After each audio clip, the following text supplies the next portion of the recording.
साक्षात ब्रह्म। लेकिन जब जन्म लेते हैं तो आपको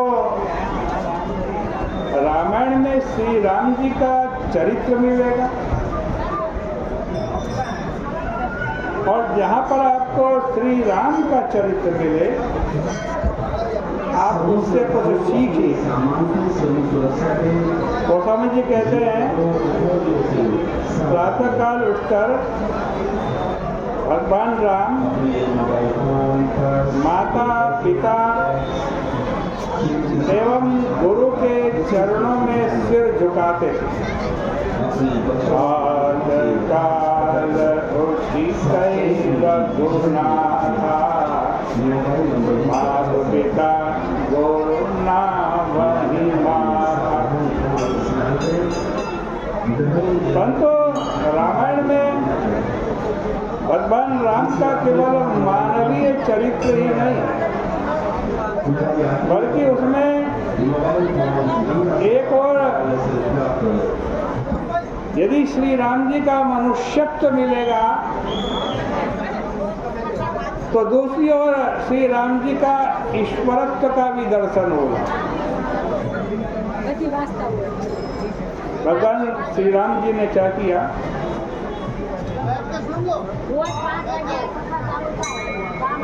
देखो, इसका उत्तर देते हुए गोस्वामी जी ने ठीक वही वाक्य कहा जो मैं अभी आपसे कह रहा हूँ। वे कहते हैं चरित करत नर अनुहरत है।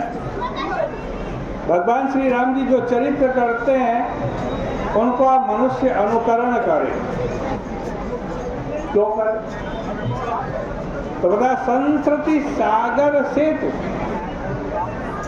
भगवान राम ने अपने अवतार के द्वारा एक पुल बनाया, पुल, ब्रिज से कहते हैं। और उस पुल के द्वारा क्या हुआ? पुल के द्वारा ईश्वर और मनुष्य को जोड़ दिया। जैसे पुल नदी के एक किनारे को दूसरे किनारे से जोड़ देता है, वैसे ही भगवान श्री राम ने जो पुल बनाया उससे मनुष्य और ईश्वर को जोड़ा। ईश्वर होते हुए भी भगवान श्री राम जी ने मनुष्य के रूप में चरित्र किया, और चरित्र करते हुए मनुष्य के जीवन के अंदर जो जो समस्याएं आती हैं, होती हैं, उन सभी समस्याओं को भगवान श्री राम जी ने भी अपने जीवन में स्वीकार किया। रामायण में बड़ी मीठी बात आती है, रावण को अगर वे मारना चाहते तो अवतार लेने की जरूरत नहीं, अपने लोक से ही रावण को मार देते, संकल्प से मार देते। दृष्टि विलास सृष्टि लय होई, जिनके दृष्टि विलास से ही सृष्टि उत्पन्न हो जाती है, सृष्टि का पालन हो जाता है, सृष्टि का संहार हो जाता है। रावण को मारने के लिए अवतार लेने की क्या जरूरत? लेकिन भगवान श्री राम अपना ईश्वरत्व की शक्ति दिखाते हुए अपने वैकुंठ लोक में बैठे बैठे ही रावण को मार देते।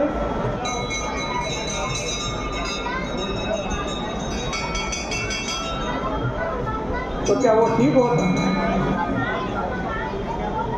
देखो, आगे चल करके वर्णन आता है, जब सारे बंदर समुद्र के किनारे पहुंच गए सीता जी की खोज में, और समुद्र बड़ा लंबा, समुद्र को पार करना बड़ा मुश्किल, सब वहाँ अपने अपने बल का बखान करने लगे।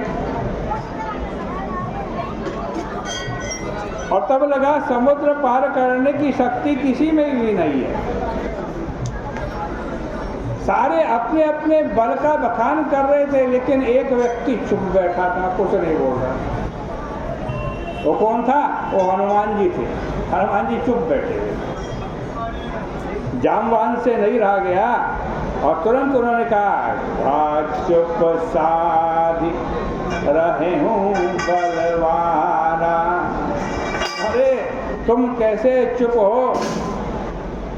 और जैसे ही ऐसा कहा, हनुमान जी का उत्साह आ गया। वे कहने लगे, लीलहि लांघऊँ जल निधि खारा।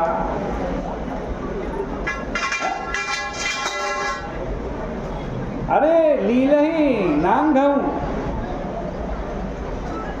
इस समुद्र को तो मैं अभी निगल जाता हूँ। क्या करता हूँ? निगल जाता हूँ। और क्या कहते हैं?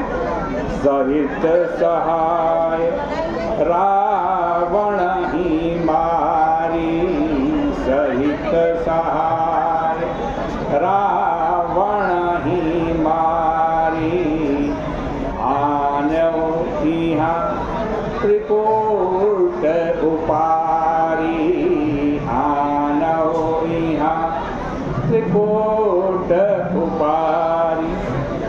क्या कहते हैं हनुमान जी? मैं जाता हूँ, रावण, मेघनाद, कुंभकर्ण आदि को मार डालूंगा और पर्वत सहित श्री सीता जी को उठा करके ले आऊंगा। और जब हनुमान जी ने ऐसा कहा तो सारे बंदर बड़े प्रसन्न हो गए। उन्हें लगा इससे बढ़िया और क्या काम होगा। इससे तो सारे झंझट ही समाप्त हो जाएंगे। लेकिन हनुमान जी ने जामवान की ओर देखा, मानो पूछ रहे हो आपकी क्या राय है, मैं ये काम कर दूं? जामवान ने कहा कि महाराज आप ऐसा कुछ मत कीजिएगा, न तो आप रावण को मारिएगा, न कुंभकर्ण को मारिएगा, और न ही पर्वत को उखाड़िएगा, और न ही सीता जी को लेकर के आइएगा। पूछा क्यों? तो कहा महाराज जब यह काम मैं अकेला ही कर सकता हूँ तो फिर आप इस कार्य की अनुमति मुझे क्यों नहीं देते? हनुमान जी कह रहे हैं। उन्होंने कहा कि हमें विश्वास है आप ये सब कर लो।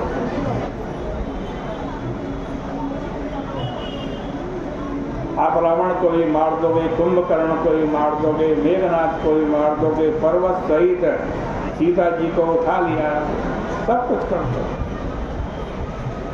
लेकिन आपके सब कर देने से रामायण का सेवा नहीं, रामायण तो नहीं बने।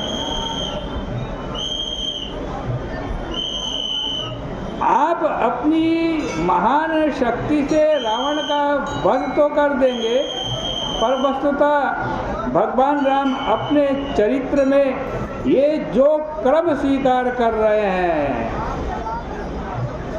मनुष्य के रूप में मानवीय समस्याओं को किस प्रकार सुलझाया जाए, वो तो अधूरा रह जाएगा।